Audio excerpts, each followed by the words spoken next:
Assalamualaikum warahmatullahi wabarakatuh. Hola leleku semuanya. Terima kasih sudah mampir di video ini.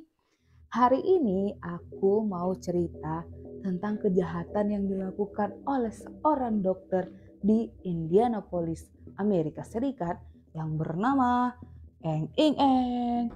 Dr. Donald Lee Klein atau yang lebih dikenal dengan nama Dr. Donald Klein. Kejahatan yang dilakukannya adalah dia menggunakan sperm atau benihnya sendiri untuk menghamili pasien-pasiennya dengan cara inseminasi buatan. Tunggu dulu. Inseminasi buatan? Apa pula itu?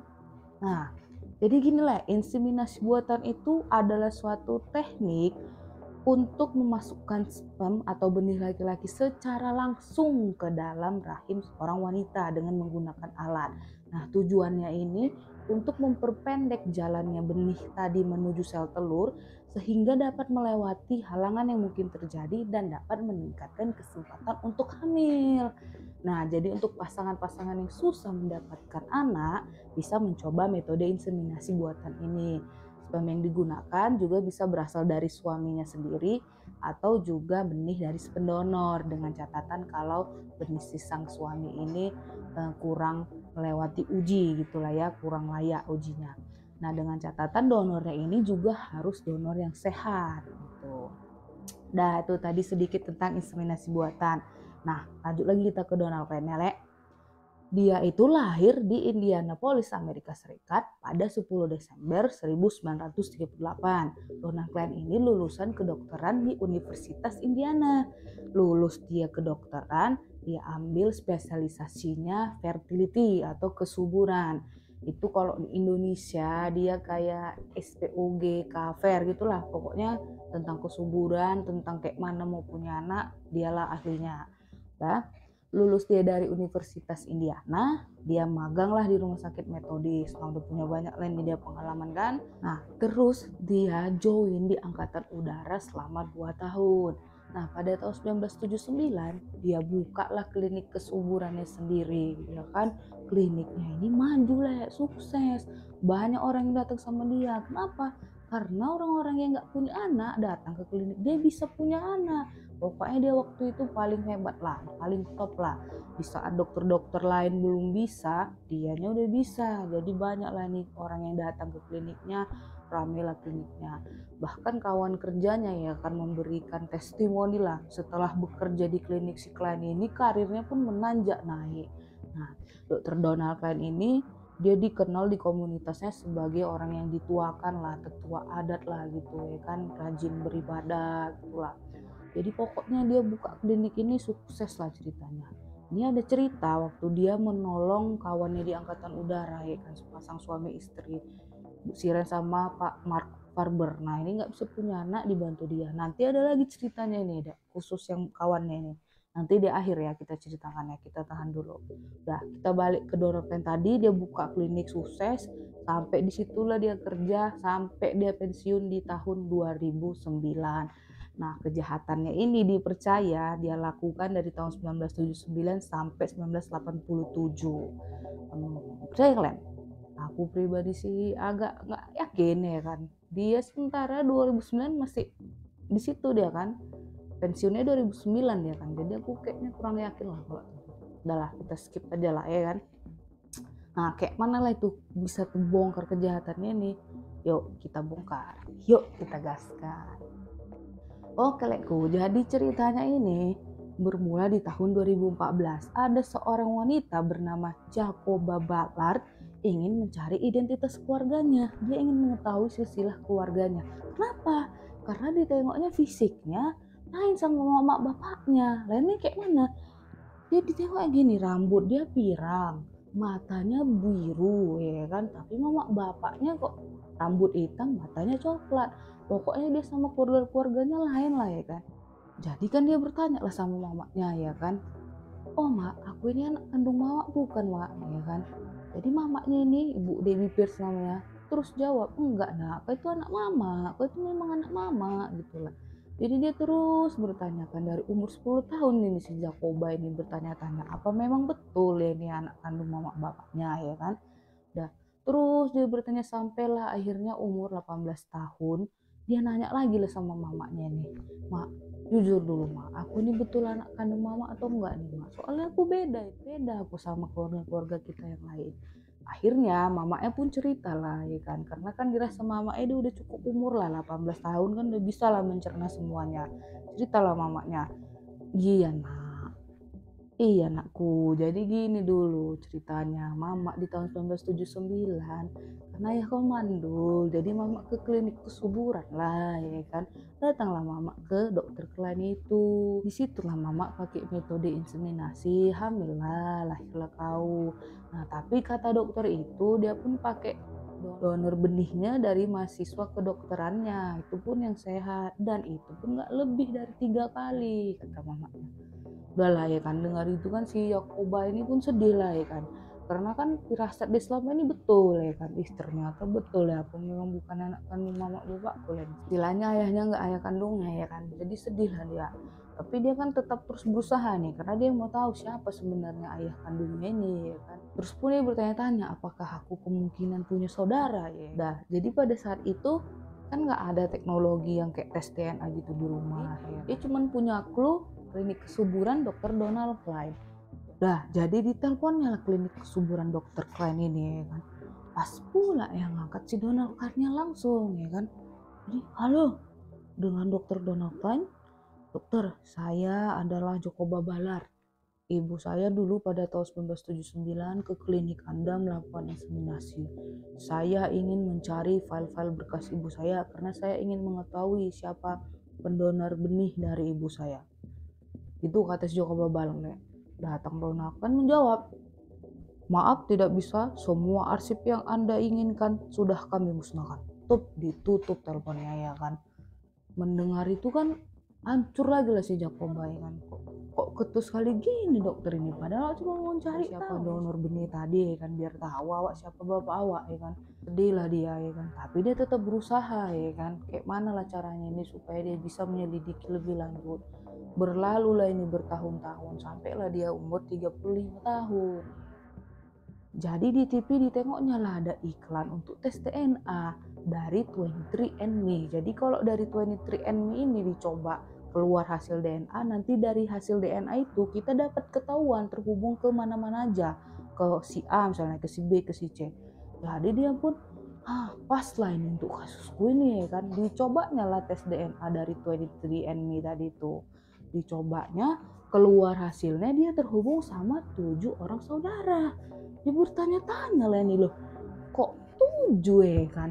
Tapi tadi kata mamaku gak lebih dari 3, ini kok aku 7. Jadi dihubunginya lah 7 orang yang terkait tadi dari hasil tes DNA-nya itu. Syukurnya dibalas sama 7 saudaranya tadi tuh lah ya kan. Jadi diceritakan dia lah ya kan, aku nih ada kecurigaan ini setelah tes DNA kok terkait sama kalian ya. Cok kalian tanya mama bapak kalian, pernah nggak bapak kalian ini pergi ke dokter Donald kalian ini ya kan. Jadi disitulah dia mau melakukan investigasi lebih lanjut lah ya kan, karena kan ternyata ada 7 orang ini ya kan.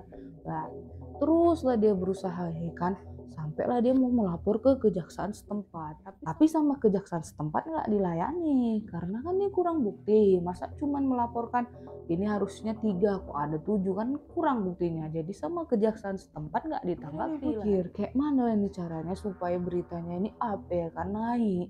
Terpikirlah dia menghubungi jurnalis-jurnalis TV ya kan, jadi berita di TV kan besar. Jadi dihubunginya jurnalis, cuma satu lah yang ngebales dia, namanya Angela Genot.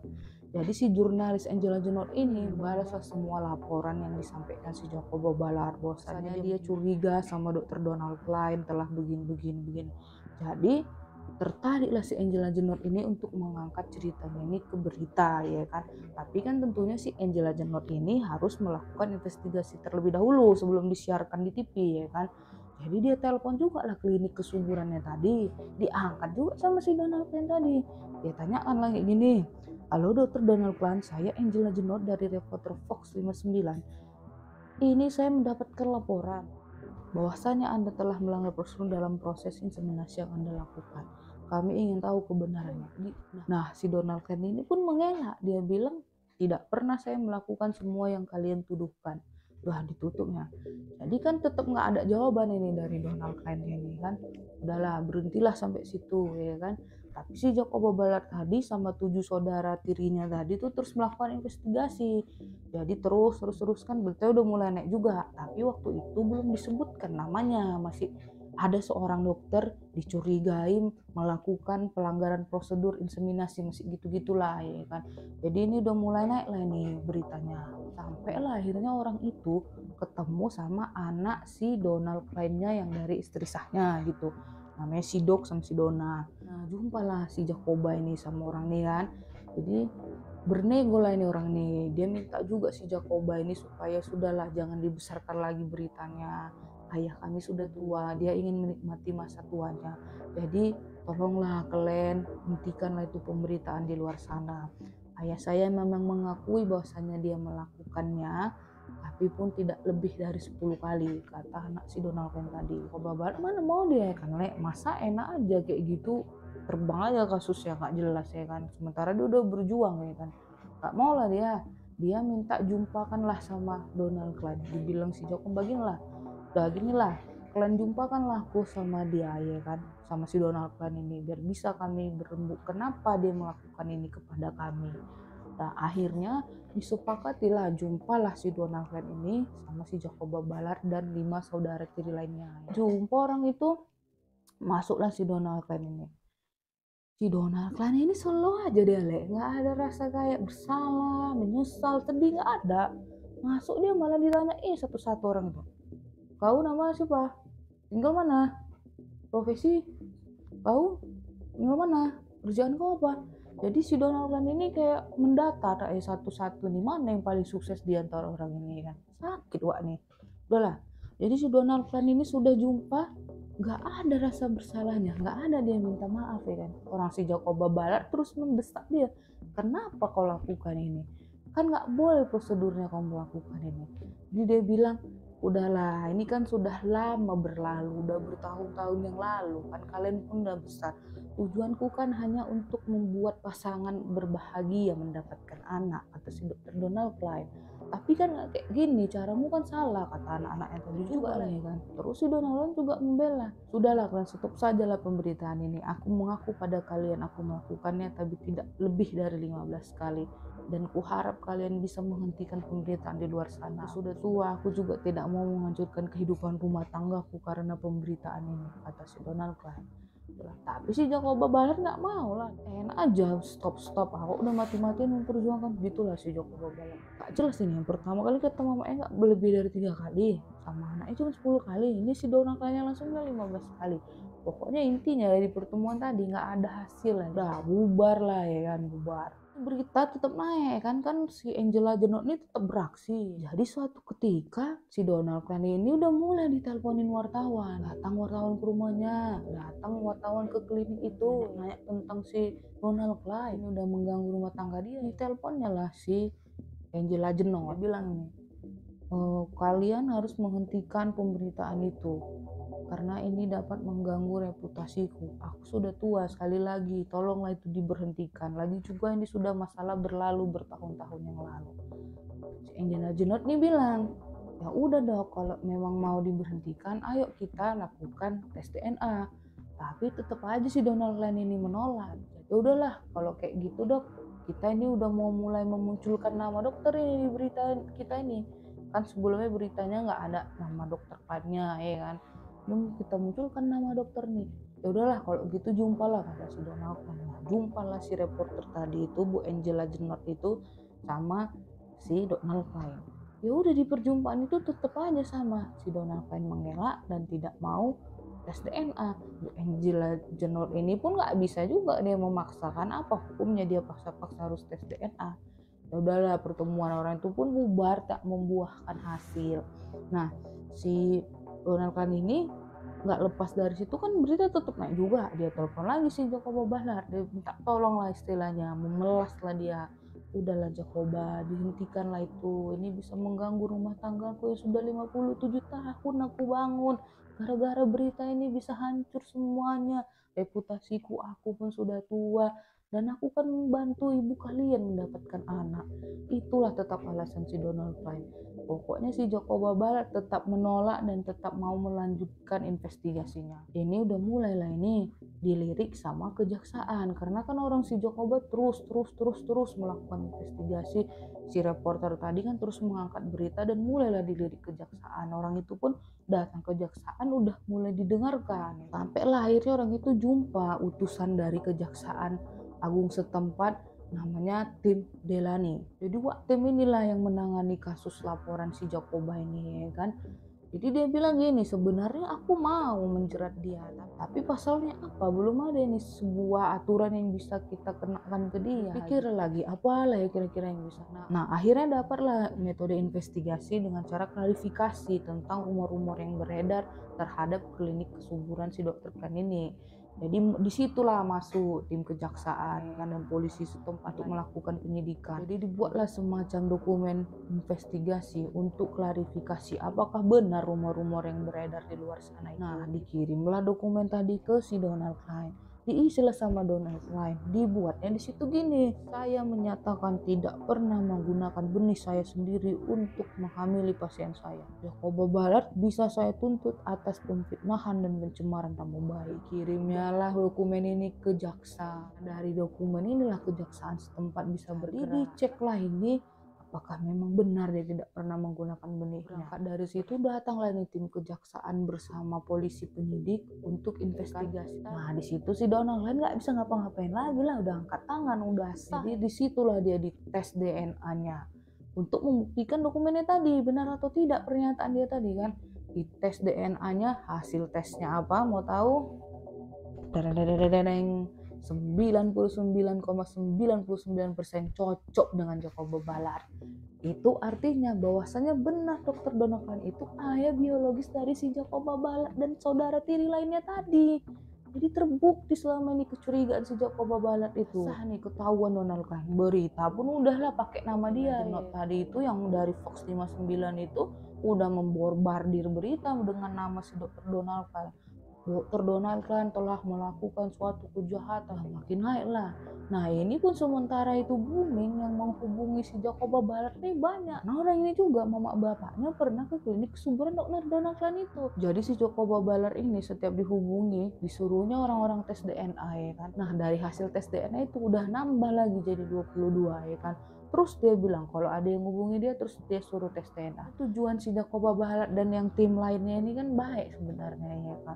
Kan orang ini mencegah terjadinya perkawinan sedara, apalagi orang itu tinggalnya nggak jauh-jauh, sekitar 40-60 kilometeran aja lah. Bahkan ada yang rumahnya beberapa blok aja dari si Donald Klein kan. Nah, ada pula lagi anak orang ini sekolah di tempat yang sama. Ini kan nanti kalau dibiarkan diteruskan berpacaran, jadi kawin kan terjadi perkawinan sedara. Akhirnya setelah terbukti bersalah, disidanglah si Donald Klein ini di Desember 2017, ya kan. Tapi nggak di penjara, Le. Sakit kali bahaya kan. Nggak di penjara. Dia cuma kena 2 pidana ringan aja. 1, berbohong atas pernyataan dokumennya tadi. Dia bilang kan dia nggak pernah pakai benihnya sendiri. Ternyata terbukti dia pakai kan setelah hasil DNA.